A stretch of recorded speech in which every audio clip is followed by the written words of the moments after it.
Delenda est Carthago. The People's Assembly, worn out as they were by the recent wars and in need of any kind of restorative, listened readily to the military commanders, who stated for the general advantageousness of the war, pointed out the great benefit in the way of plunder which each and every one would evidently derive from it, and thus the measure had been passed by the people. The Punic Wars, Part 2, Bellum Inexpertis.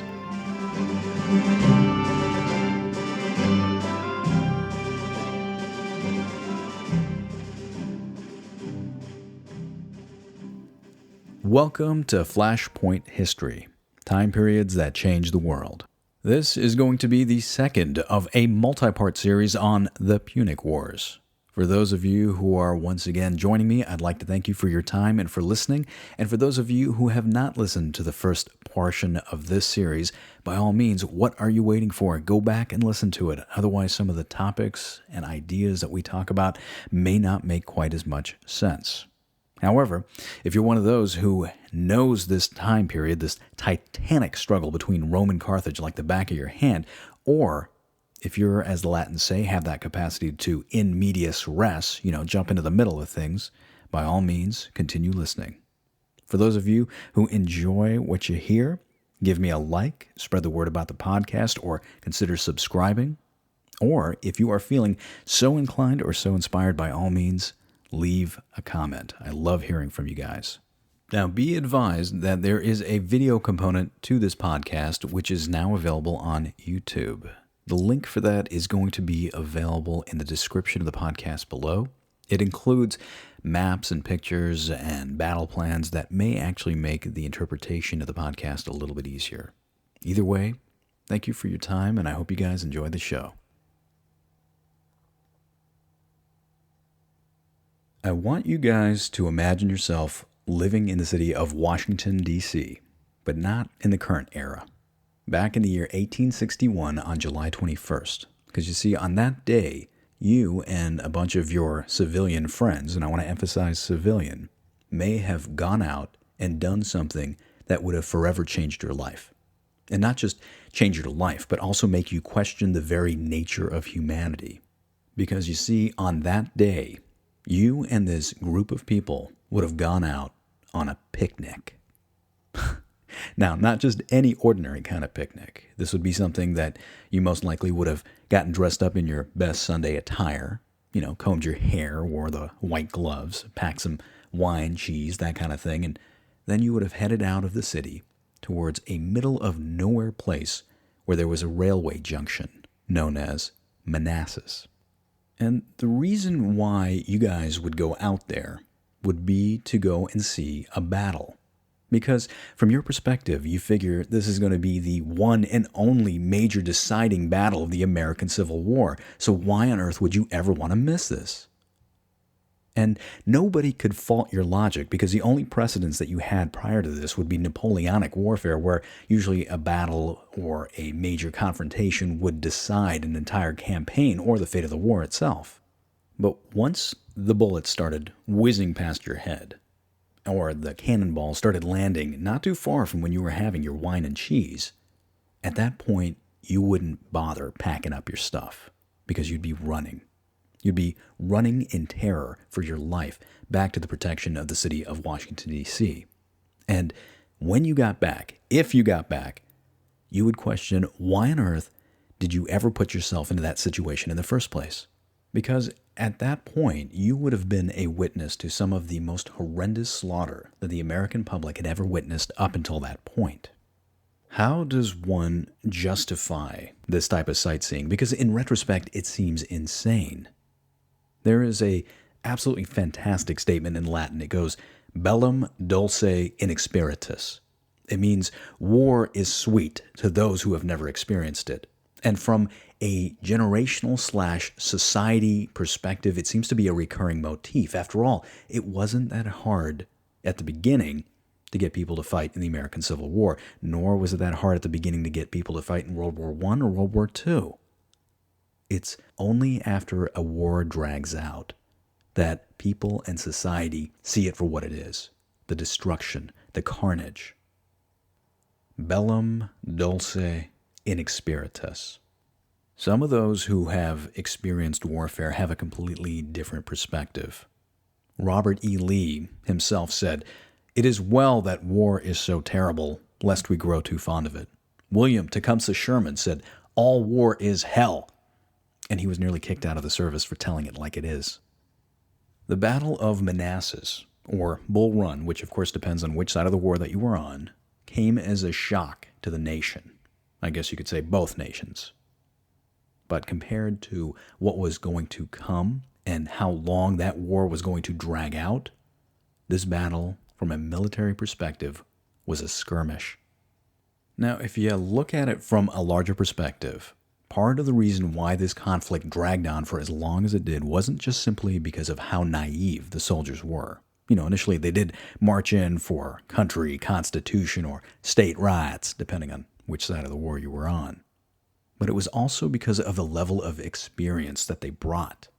This wasn't just Bellum dulce inexpertis. We can shorten that down just to simply Bellum inexpertis.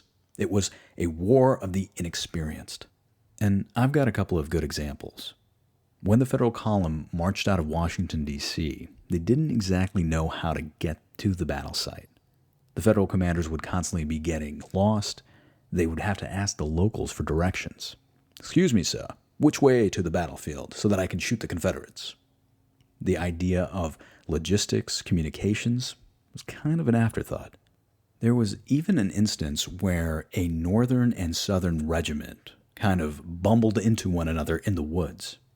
And the problem was that standardization of the armies had not occurred yet. So both regiments were actually wearing gray uniforms. And immediately these men shouldered their weapons, pointed at one another, but they didn't fire because they couldn't tell whether this was friend or foe. And then eventually somebody would yell out, "Boy, where you from?" And depending on whether you said you were from Connecticut or Alabama, would determine whether or not you'd get hugged or shot. One of the best examples that I can think of Bellum inexpertis, and keep in mind that I'm not exactly sure if Bellum inexpertis is an actual Latin phrase, but I want to use it for the purposes of this podcast because it emphasizes my point. But one of the best examples I can think of is the First Punic War. This is a war that dragged on for 23 years. And it's a bit surprising if you think about it, because both sides, Rome and Carthage, were not exactly newbies to the field of battle. Each nation-state had been fighting not for just years or decades, but for centuries. And each one of them had to literally claw their way to the top in their respective fields of operation. And now they were dealing with a worthy adversary. And all the rules that had been used and employed to stomp out minor city-states along the way no longer really applied. And this was going to be a very long and steep learning curve. In our last episode, we talked about how the Mamertines, a group of thugs who inhabited the city of Messina in northeastern Sicily, called on both Carthage and then on Rome for help. And when the Roman Senate finally agreed to go to their aid, it knew that by doing so, it was going to go head-to-head against the Carthaginian state. But the Roman Senate had no idea what it was getting itself into. Both sides felt that this was going to be a short affair, and it shows in the way that they kind of prepared. I mean, after all, did the Romans send their entire army in one big massive strike to take on the Carthaginians? No. It hired a single consul, a man by the name of Appius Claudius, who purchased his own army, 2 meager legions, walked them down to the tip of the Italian boot, and then had to contend with the fact that Rome didn't even have a navy to ferry those troops into Sicily. They had to hire locals to do it. As Appius Claudius was making his way across the Straits of Messina, his fleet came under attack by a Carthaginian admiral named Hanno. Hanno gave one of these great threats in history. He stated that he wasn't going to allow the Romans to so much as, quote, bathe their hands in the sea, end quote. As far as decisive statements go, you've got to love it. It shows that the man really did have a big pair of cojones. But here's the thing. When you make a decisive statement, you got to back it up.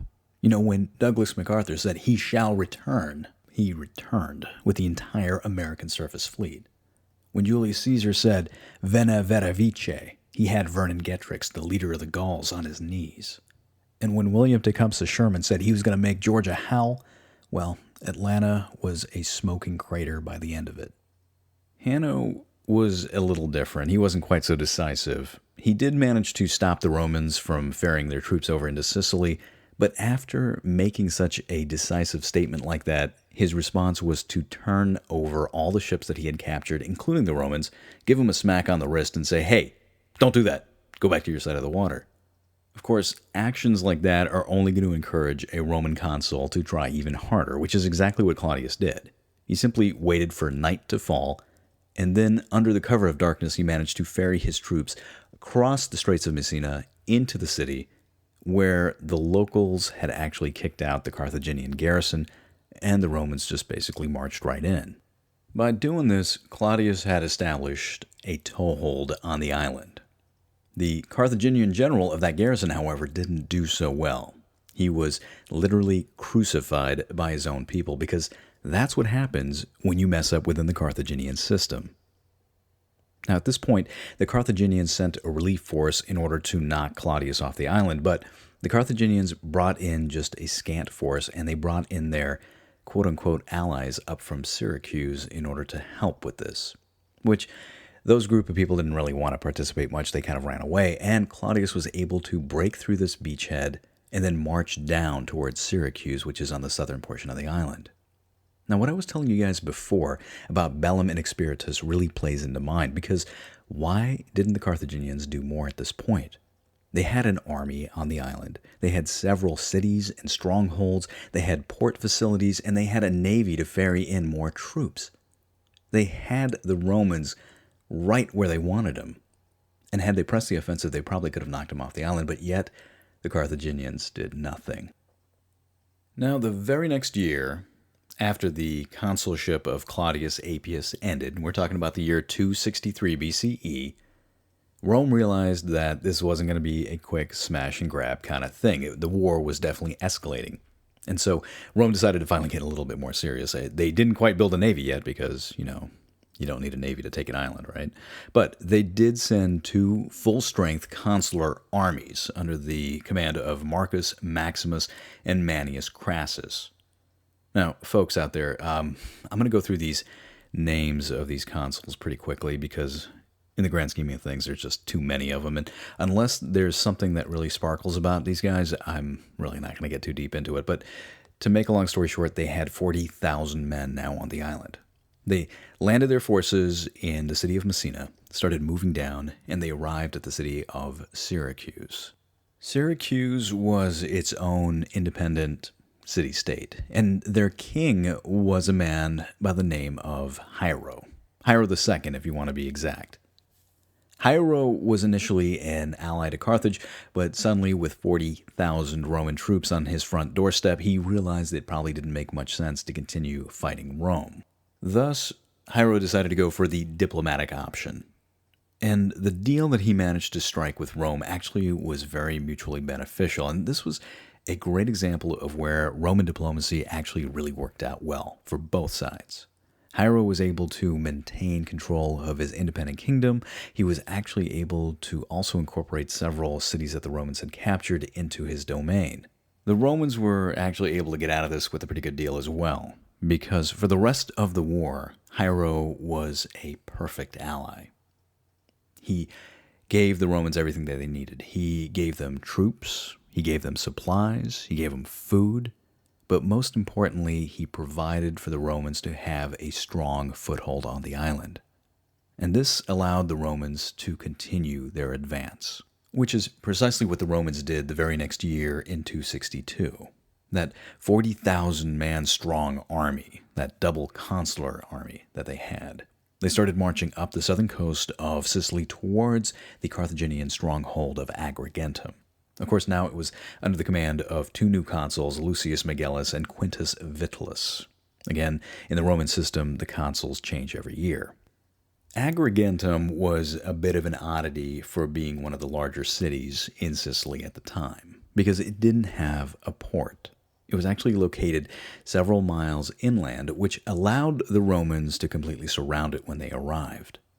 Now let's talk about this for a second, because the sophistication of Roman siege technology just didn't exist. If you saw movies like Gladiator where they're using those massive catapults, or if you read about like the siege of Masada where the Romans are building this huge ramp in order to take out the entrenched Israelis that were on top of this hilltop. Nope, none of that existed.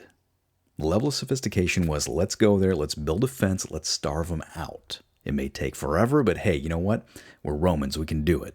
And that's precisely what they decided to do. They laid siege to Agrigentum. And granted, it wasn't a fence that they built. They actually dug these two concentric ditches around the city in order to prevent anybody from getting into or out of it. Of course, this process is going to take a very long time, and it made the Romans sitting ducks. Now, speaking of Bellum and Inexpertis, the Romans didn't really plan for this. Their system of logistics were starting to fall apart. Their supplies, despite what they were getting from Hiero and the city of Syracuse, was not enough. The Romans started sending out these foraging parties into the surrounding countryside and hills in order to find more food, but of course they sent them out without any type of defense. And when the Carthaginian garrison that was entrapped inside of the city learned about this, they managed to figure a way to break out, attack these foragers in these lightning raids, and in fact they got so good at it that in one particular episode they managed to chase the foragers back to the Roman camp and almost wiped them out. Of course, the Romans got a little bit smarter. They sent out their foraging parties with defensive positions this time, and the siege continued for months. And it was at this point that the Carthaginian high command kind of figured out that, hey, this policy that we're just hoping the Romans are going to go away is not working. We're going to have to do something about this. And with that, the Carthaginians compiled this hodgepodge group of mercenaries, which they immediately sent to the island, and landing them at a town just up the coast from Agrigentum called Herculea Minoa. There was about 50,000 infantry, about 6,000 cavalry, and 50 war elephants. And keep in mind that this is the first time in recorded history that the Carthaginians were renowned at beginning to use war elephants in their battlefield tactics.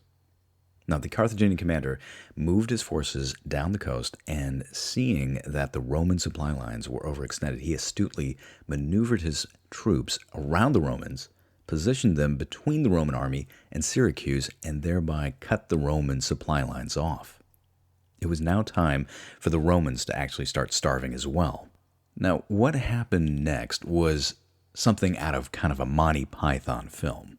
The Carthaginian commander picks up his troops and positions his camp within a mile of the Roman camp, so the two armies could actually stare at one another for months. And the Romans would get fed up with this. They'd put their forces into battle formation, but the Carthaginians wouldn't attack them, or vice versa, because each side was kind of vying for some sort of advantage. Meanwhile, the entire time the garrison in Agrigentum was getting more and more desperate, and everybody could tell this because the commander inside of the garrison was sending up these smoke signals out of the city saying, like, help, we need food, my God, what are you doing out there? Eventually, it was going to be starvation that was going to move both the Romans and the Carthaginians to battle it out. The Roman consuls Lucius Megellus and Quintus realized that they were in a desperate spot. Their supplies had almost run out. The Carthaginians, figuring that they outnumbered the Romans and that these months of starvation probably had a deleterious effect on the Roman army, decided to also show up for battle. What happened next was a complete and total Carthaginian disaster because the mercenary forces that they brought had multiple ethnicities, they had multiple languages, and they were extremely poorly trained to fight with one another against the Romans. Keep in mind that this was going to be something that was going to plague the Carthaginian army for a good portion of this war. Now, I'll give you an example of how untrusting the Carthaginians were with their own troops. The war elephants that they brought, the drivers were actually given these spike-like devices with a hammer called mahouts. And the idea was that if an elephant was to get out of line and start to panic, the driver was supposed to drill this mahout directly into the spine of the elephant, killing it before it could do any damage to the rest of the army. This didn't, of course, always work, and panic was exactly what happened. The Carthaginian first line broke down, fled directly into the Carthaginian second line, which caused a massive panic, which caused the elephants to panic, and they stomped on everybody, and then what you had was a rout. The horrified defenders of Agrigentum realized that they weren't getting out of this, managed to somehow flee the city, leaving the civilian population to the clutches of the Romans, who proceeded to pour into the city and slaughter them. There is no definitive account of what this slaughter was like, because the history of this battle was going to be written by the Romans, who were going to do the ixnay on the war crimes say type of thing. However, despite the fact that this was a Roman military victory, on a strategic sense, it was a Roman political defeat, because the brutality that the Romans brought to this battle, especially if you juxtapose it to the way they managed to incorporate Syracuse in almost an enlightened manner, this brutality became a watchword for the rest of the cities on the island, and cities that would have allied themselves with Rome, opened their doors to the Roman army, now shunned the Romans, and what you had next was a more protracted and more brutal war. The Roman Senate was not discouraged by this. I guess they figured a little bit of brutality was good for everybody. In fact, they were emboldened by their success at Agrigentum. Their war aims were now not just limited to a couple of cities along the coast of Sicily, which they kind of figured was now just chump change. They wanted the whole island. And so for the first time, the Roman Senate approved the building of a Roman navy. Now let's talk about this, because this was actually a very defining moment in history. If you think about all of the major empires, and the British Empire, the Japanese Empire leading up to World War II, I mean, these are massive empires that would only be able to be established with the ability of a navy in order to secure that empire's possessions. Up until this point, Rome had no navy. It never needed one. It was a land-based power. It never had fought a battle outside of the Italian peninsula. But as I had mentioned before, after the fall of Agrigentum, Rome expanded its war efforts. It wanted everything, right? So the Senate figured out that in order to secure better logistics, and more importantly, the ability to blockade enemy ports, it needed to build something that can float on the water.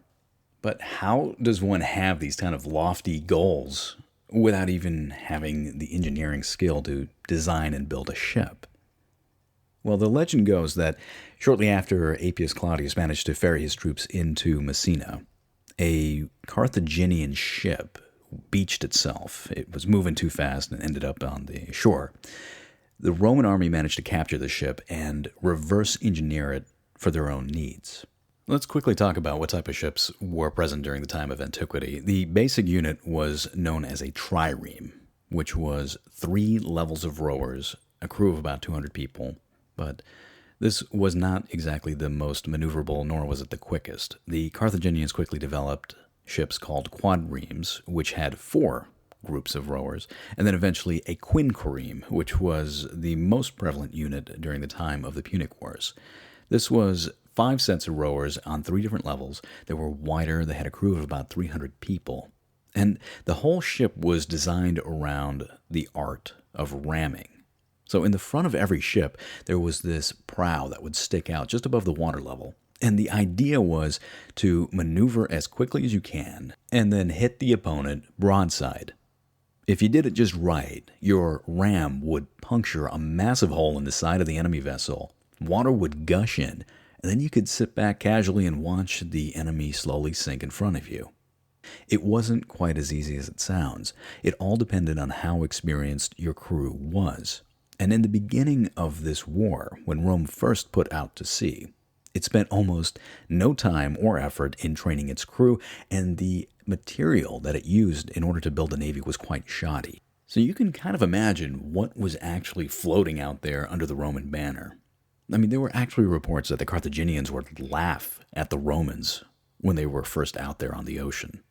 This sense of Carthaginian naval superiority was only reinforced by the first encounter between the Romans and the Carthaginians on the water.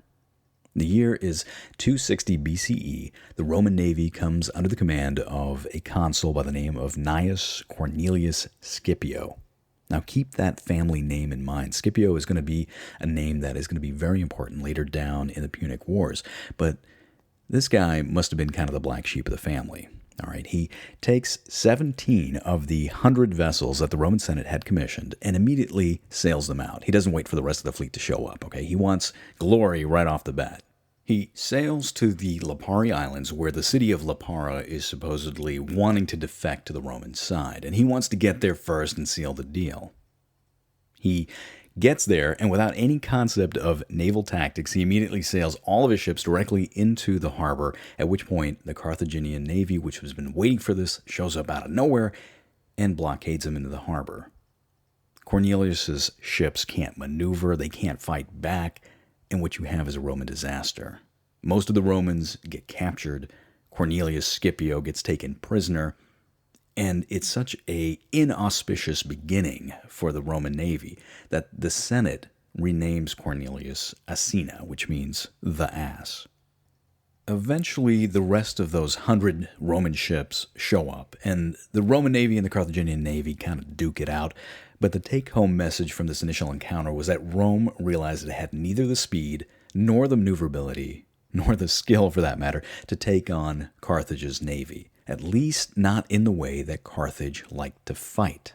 Adrian Goldsworthy, the author of The Punic Wars, actually puts this very nicely. Quote, "The Romans realized that their ships were neither as fast nor as maneuverable as their Punic counterparts. The Romans had copied the method of construction, but as yet could not duplicate the skill of Carthaginian shipwrights. And even more importantly, the Roman crews were far more poorly trained. It was clear that they could anticipate little success if they relied on ramming to defeat the enemy." End quote. So the Romans had to come up with something that was going to level the playing field, and quickly. And what Roman engineers came up with was actually something quite ingenious. They turned a sea battle into a land battle by building something known as a corvus. Now, if my meager Latin serves me, corvus means the raven. And what this was a 4-foot wide, 36-foot long plank of wood that had this massive spike at the end of it that kind of looked like a bird's beak, hence corvus. When it was raised up, it was kind of in a position where it could be tilted around, and when released, it would fall down, and that huge spike would embed itself in the hull of an opposing ship. And what you'd have are two ships that were now locked to one another, at which point Roman Marines could storm across and take out the opponent. Hoorah! Now, this was seen in the next major confrontation between the Roman and Carthaginian navy at a place called Malea. Adrian Goldsworthy, again, quote, "The Carthaginians were confused by the strange appearance of the tall corvus near the prow of each Roman ship, but remained supremely confident of their own superiority over their inexperienced enemy. The Punic ships surged towards the enemy. Some of the Roman ships were rammed, but each dropped its corvus, whose beak speared through the deck of the enemy vessel and held them fast. In each case, the Roman Marines poured across the boarding bridges and swiftly defeated the enemy crews." End quote. The corvus produced some impressive results that day, but the Carthaginians weren't stupid either. I mean, they adapted and changed their battle tactics, and from that point onward, the corvus was not going to be quite so effective. However, the Battle of Malea was clearly a Roman win. The Carthaginian navy was driven off, and the Roman commander, Gnaeus Duilius, went back to Rome to experience a triumph. And keep in mind that the Romans don't give out triumphs at the drop of a hat, but this was, after all, Rome's first naval victory. And it was because of the Battle of Malea that the Romans began to press the offensive on the land. After all, they now had the ability to supply their troops and fend off any type of Carthaginian blockade. In 260 BCE, the Romans pushed further into the western portion of Sicily, taking on cities like Thermae and Panormus, which is modern-day Palermo. And at the risk of shamelessly promoting my own video, I recommend you go take a look at it because the battle maps that I've presented there clarify what I'm talking about. These advances, however, were kind of short-lived. The Romans were fought back at Panormus, and the Carthaginians managed to fight back and retake central Sicily in 259. They recaptured the cities of Enya and Camarina, which again were retaken by the Romans the very following year. So what you developed was a bit of a stalemate, and part of that was because neither the Romans nor the Carthaginians actually had an overall grand strategy. You know, they'd kind of take a city and then sit down, drink a little bit of wine, and scratch their heads and be like, okay, now what? Again, Bellum Inexpertis. And of course, it only took them 4 years of indecisive action and stalemate to figure out that when you're fighting for an island, the only way to win on land is to first take the ocean. And so both sides got to work expanding their navies, and I'm talking massively expanding their navies.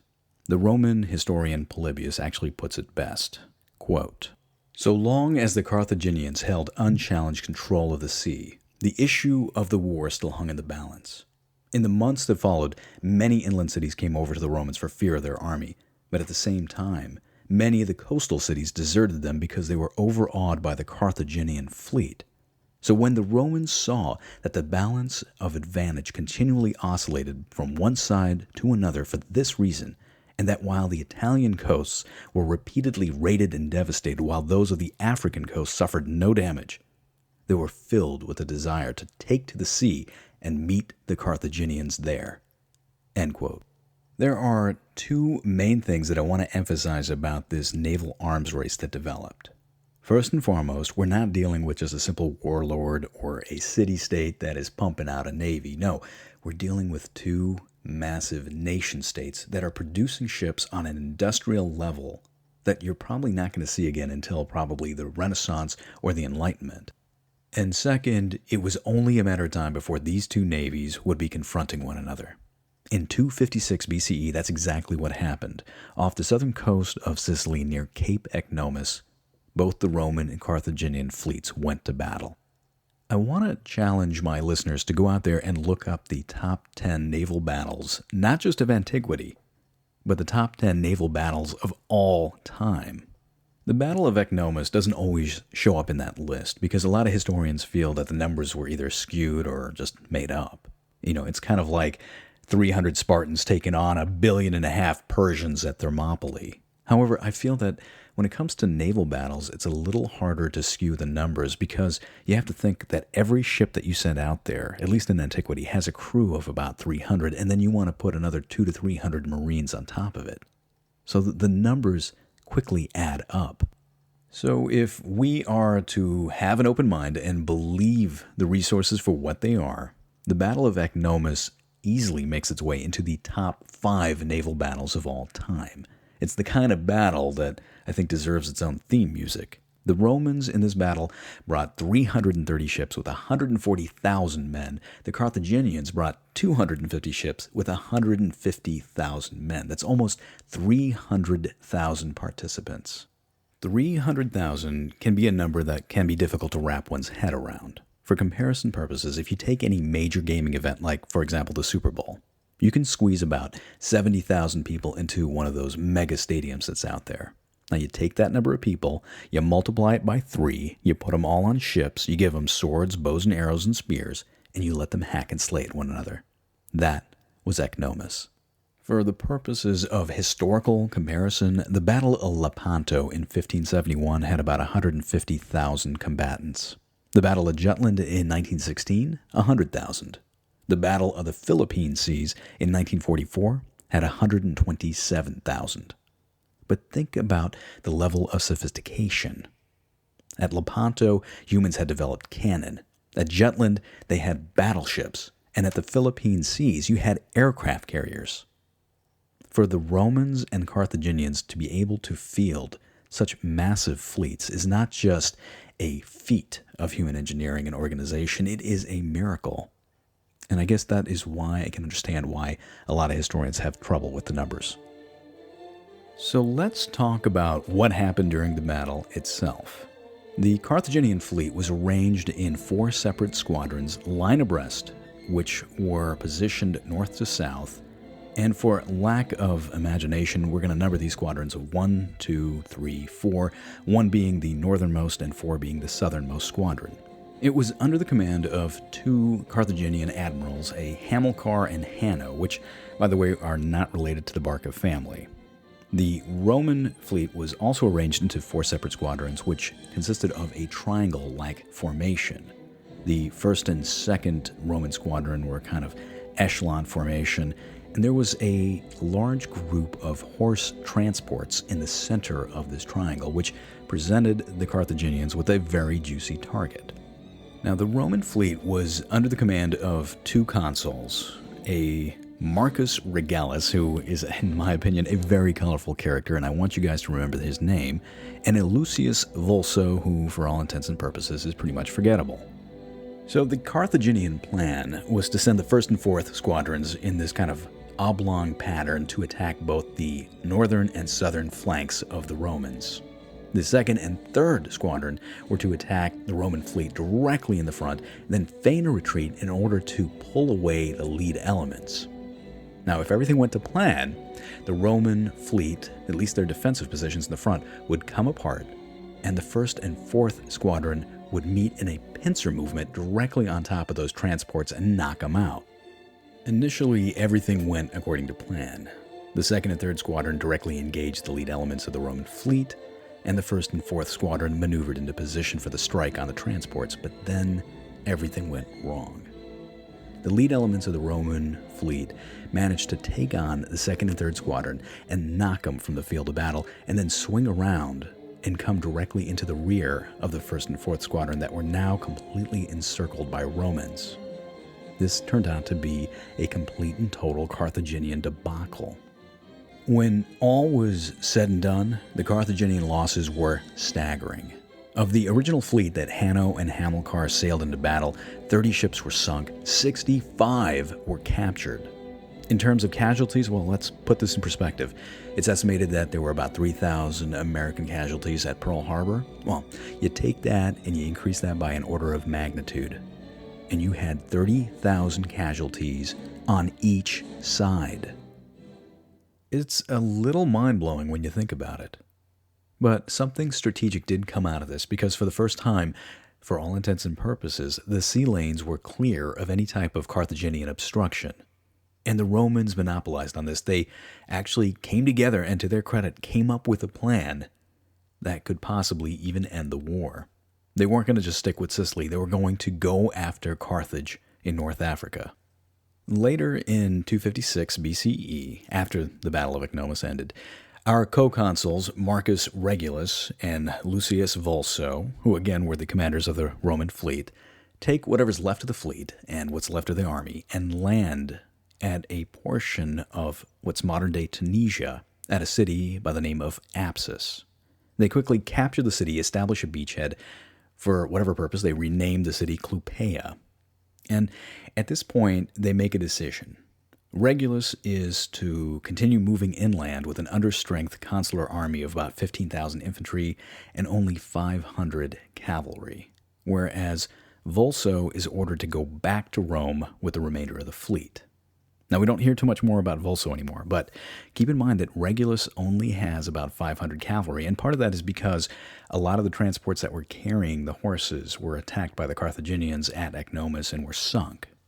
But a minor little detail like lack of cavalry or, having an understrength army was not going to deter our boy Regulus from invading the Carthaginian homeland. No, he moves his entire force further deeper into Carthaginian territory. He arrives at the next city, a city by the name of Attis, and lays siege to it.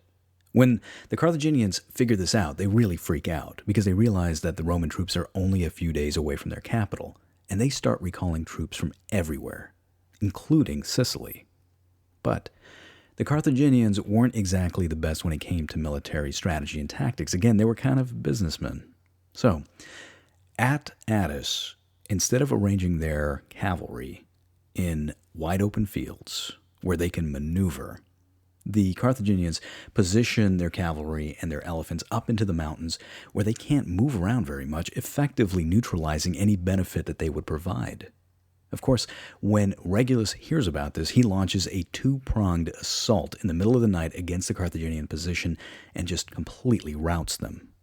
Now, being a good commander, or a complete and total megalomaniac, Regulus decides to press the offensive. He knows he's got the Carthaginians on the run.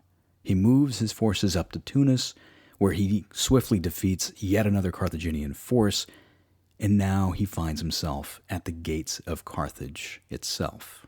The Carthaginians, knowing that they were defeated, and in their heart of hearts they were actually more businessmen than warriors, figured that if they threw enough money at a problem, they could make this go away. Carthage was going to make a deal, and the deal that it cut was actually not a bad one. It was going to give up most of Sicily. It was going to stop fighting. It was going to give them money, free back rubs, whatever it took to get the Romans to go away. And had Regulus at that point in time accepted that deal, the First Punic War would have been over. But our boy Regulus was way too good for that. He counteroffered, okay? The counteroffer that he gave was the following. First, Carthage needs to give up all of Sicily and throw in Sardinia for the fun of it. They had to pay massive indemnities and an annual tribute. They have to release all Roman prisoners without ransom, provide Rome with 50 warships. But wait, it gets even better, because now you end up in that kind of wacky, loony stage. Carthage could only have one warship to patrol the entire Mediterranean. And two, Carthage had to come under the complete and total control of the Roman Senate. I mean, this isn't just a crazy deal. This is a totally wacko deal. The only thing that Regulus was missing out on was that scene from Braveheart, where William Wallace tells the enemy commander to, surrender, give up, go back, say sorry to everybody along the way, and then cross the field, bend over backwards, and kiss his own you-know-what. Obviously, Carthage could not accept these terms. It realized very quickly that it was dealing with a man who was more interested in his own personal glory than achieving any sense of peace. And so, Carthage, realizing it couldn't fix this militarily, decided to outsource its problem. Carthage went forth and hired a Spartan by the name of Xanthippus, who was a very renowned warrior. He actually knew his stuff. And Xanthippus comes back to Carthage, reviews the troops, and realizes that the troops are actually pretty darn good.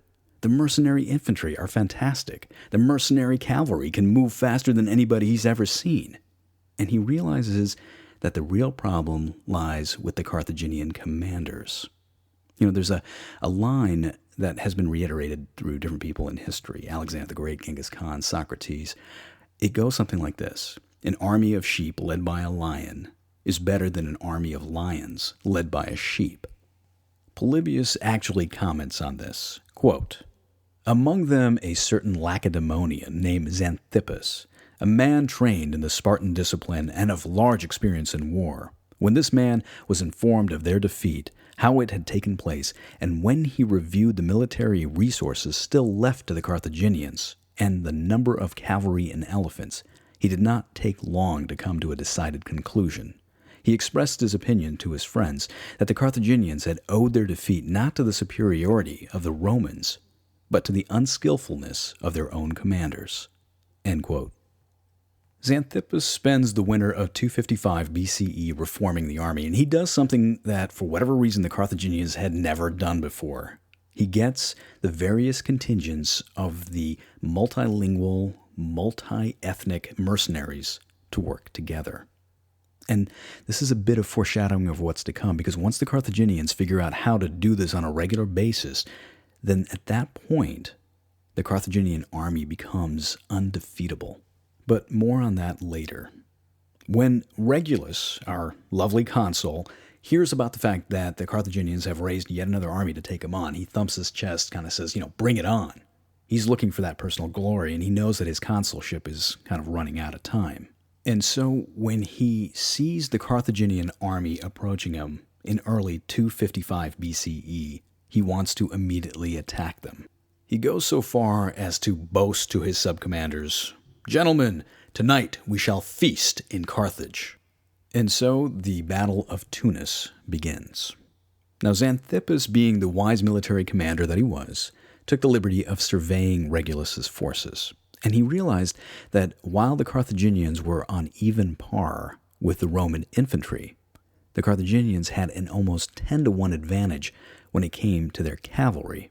So Xanthippus masterfully chooses a wide-open field to be the site of confrontation. He sends the elephants in first. He sends them directly into the Roman infantry in an attempt to kind of pin them down.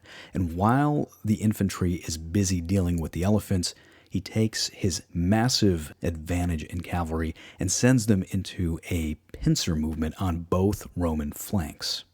The Roman cavalry, of course, can provide very little resistance to this, and the Carthaginians just smash into the Roman army and annihilate it. As for our poor consul Regulus, well, Despite his dreams of aspiration and megalomania, he was captured. He was, however, able to fulfill at least one promise. He was able to feast in Carthage that night. Granted, it was in chains and probably in a dungeon. Now, to add insult to injury, the Senate sends the Roman fleet to pick up whatever survivors are left from this army. They load up on ship and make their way back to Sicily and Italy. On their way back, the Romans decide to ignore the warnings of the locals who tell them, hey, you know what? I know you guys are new to this whole sailing thing, but this is not the time to sail. This is the time when storms come.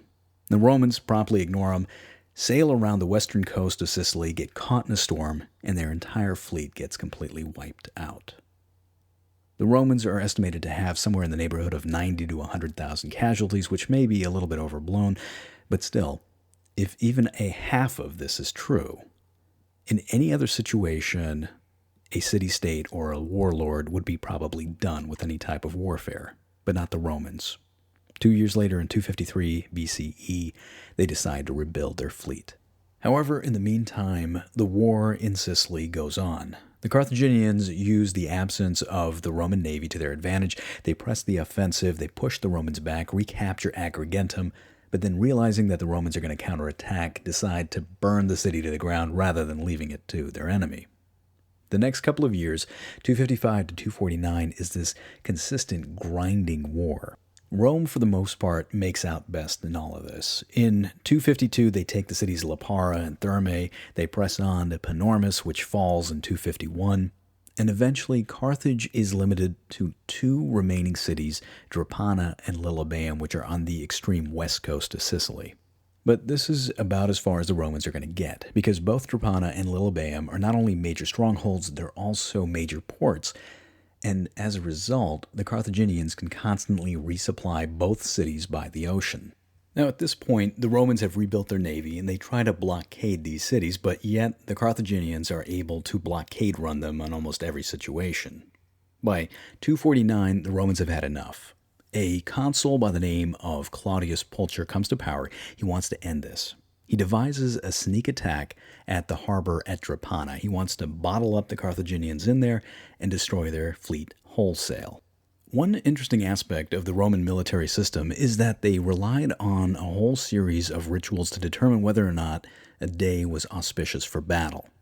And the Romans, again, they had a whole bunch of different things, but in this case, they relied on the sacred chickens. And the idea was you put the chickens down, you give them sacred feed, and if they ate, it meant that the day was good for taking on the enemy. And if you can imagine a bunch of Roman legions going into battle with a crate of chickens, I mean, it's a little preposterous, but in Pulcher's situation, the chickens did not eat. Pulcher got pissed off. He threw the chickens over the side of the boat and said in Latin, and I'm going to murder this, Bibant quinem esse nolunt, Cicero de natura deorum, which means, if they do not eat, let them drink. It was kind of his way of saying, damn the torpedoes, full speed ahead. Thus, the sacred chickens were ignored, and Claudius Pulcher sent the Roman fleet into battle. Of course, the Carthaginians caught wind of this, and instead of staying in the harbor, they set sail out to the open ocean and waited for the Romans to come. When the Carthaginians saw the Roman ships coming in, one after the other, they immediately attacked them on their flank. Polybius actually has a good account of this, quote, "For they were fighting close to the shore, and any ship of theirs that was hard driven by the enemy either backed into shallow water and stuck fast, or ran ashore and was stranded, owing to the bulk of their vessels, and still more so by the unskillfulness of their crews. When the consul saw how ill things were going for him all along the line, when he saw some of his ships sticking fast in the shallows, and others cast ashore, he took to flight." End quote. When the battle was over, Claudius Pulcher lost 93 of his 120 vessels. It was yet another disaster for the Roman navy. So, take-home message, people, listen to the sacred chickens. Now, despite this victory, Carthage was losing the war. It was holding on kind of by a thread in Sicily. And part of this was because the Carthaginian system didn't engender a warrior-like spirit the same way that Rome did. After all, Carthage was a mercantile power. Your social standing, your position in government was all based on the amount of money you had. The more money you had, the better person you are. That is, of course, until you get to Hamilkar Barca. Hamilkar was a bit atypical of the Carthaginian system. Granted, he had money, he had an aristocratic background, but he was excellent when it came to warfare. In 247, the Carthaginians sent him to Sicily in order to do whatever he could do to turn the tide. When he got there, he realized that his own government could not provide him with the troops and the money because it was kind of depleted at this point. And so Hamilkar decided to wage an atypical war against Rome. And he used guerrilla tactics, these lightning raids. He attacked the Romans whenever they were weakest. He would seize Roman positions right under their nose. In fact, he got so good at it that the Romans had to actually divert a considerable amount of force just to bottle him up. But despite this, Hamilkar was consistently successful in his raids. Between 247 and 244, he took a hill outside of Palermo, known as Mount Ursete, and from there he led multiple raids not only on land but also at sea, and almost lifted the siege at Drepana. Then, between 244 and 241, he was actually able to capture a Roman stronghold on Mount Eryx, and then again continued to press the enemy position. Throughout the war, Hamilkar remained undefeated, and a good portion of his success lay in his ability to combine the strengths of his multinational mercenary army, not unlike what Xanthippus did at the Battle of Tunis. The Roman Senate realized that they're not going to be able to knock this guy out on land, and their only chance was to cut off his supplies, and that would mean the construction of yet another navy, which in 243 the Senate approved. However, at this point, the Roman Senate was kind of bankrupt. It had to rely on private citizens in the upper echelon of Roman society to purchase its ships for it. It's kind of like America going to war and having to rely on people like Bill Gates in order to buy aircraft carriers for him. By 241, the Roman fleet had finally been assembled. Altogether, there were approximately 200 quinqueremes, and ironically, they were all based on a Carthaginian design. They were placed under the command of a consul, Caius Lutatus Catullus. Now, Catullus went immediately to blockade Drepana and Lilybaeum, but he did things just a little differently. He made it a point to drill his soldiers day and night, and that made the Roman navy highly efficient at their blockade. When Carthage figured out that its last two remaining strongholds were being effectively blockaded, and what's more, its land forces under Hamilkar were being completely cut off, it quickly assembled a navy, filled it up with supplies and troops, and sent them in order to break this blockade. Catullus figured out that the Carthaginians were coming, and what's more, he showed his genius for what he was doing because he could tell in exactly which way the Carthaginians were going to come to the island based on his knowledge of where the winds were coming in. So, he took his fleet. He actually cut the sails and rigging off of his ships in order to make them lighter and faster, and then off the island of Levanzo, in the Agate Islands, which are just west of Sicily, he waited in ambush. When the Carthaginians arrived on March 10th, 241 BCE, Catullus launched a perfect attack against them. The Roman ships were faster, more maneuverable. The Roman crews were better trained and better experienced. The Carthaginians, on the other hand, were laden down with all this extra equipment and troops, and they could barely maneuver. That day, the Romans didn't have to rely on things like the Corvus in order to win. They were able to ram their opponents directly straight on. Of the 250 Carthaginian vessels that sailed into battle that day, 50 were sunk, 70 were captured. So where does that leave Carthage? Well, their navy is wiped out. All the supplies that they were going to send to the island are now at the bottom of the Mediterranean or in Roman hands. They no longer have the ability to resupply their troops. They can't even resupply their last remaining strongholds. Carthage thought for a little while and realized that the only way forward is to negotiate for peace. And ironically, they gave that task to Hamilkar Barca, apparently the only man in the entire Carthaginian system that knew how to wage a war. The terms of the deal were harsh on Carthage, but by no means impossible. Sicily, of course, was now officially Roman property. Neither Rome nor Carthage could declare war on their corresponding allies. Roman prisoners were to be released. Carthaginian armies on the island of Sicily were allowed to evacuate with their armor and weapons intact, which was probably the only sweet spot for Carthage in the entire package. However, Carthage was now required to pay a massive indemnity in a matter of 20 years. And when the Senate reviewed its terms, it realized it was being too lenient, immediately increased the indemnity, and decreased the payment time to just 10 years. It was like making a deal with a really nasty loan shark. So where does that bring us to? Well, the First Punic War was finally over.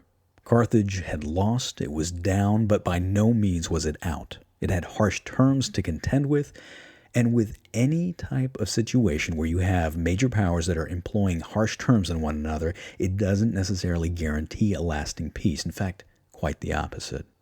These type of terms seem to only engender a certain degree of resentment and hatred. And in this case, that resentment and hatred was none better embodied than in Hamilkar Barca.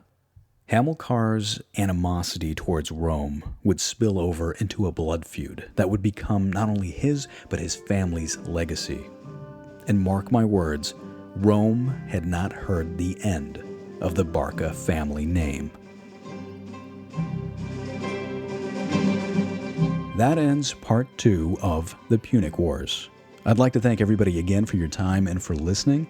For those of you who liked what you hear, by all means, give me a like, subscribe, or at the very least, spread word about the podcast.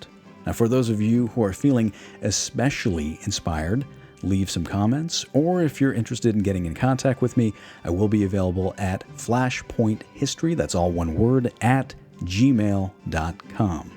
I want you guys to also be advised that there is a video component to this series that is available on YouTube, the link for which is going to be available below. Now, in our next episode, the situation in Carthage goes from bad to being even worse. But in its darkest hour, Carthage will experience the emergence of a general who will become not only one of the greatest generals of antiquity, but perhaps one of the greatest generals of all time. So join us next time on Flashpoint History, time periods that changed the world.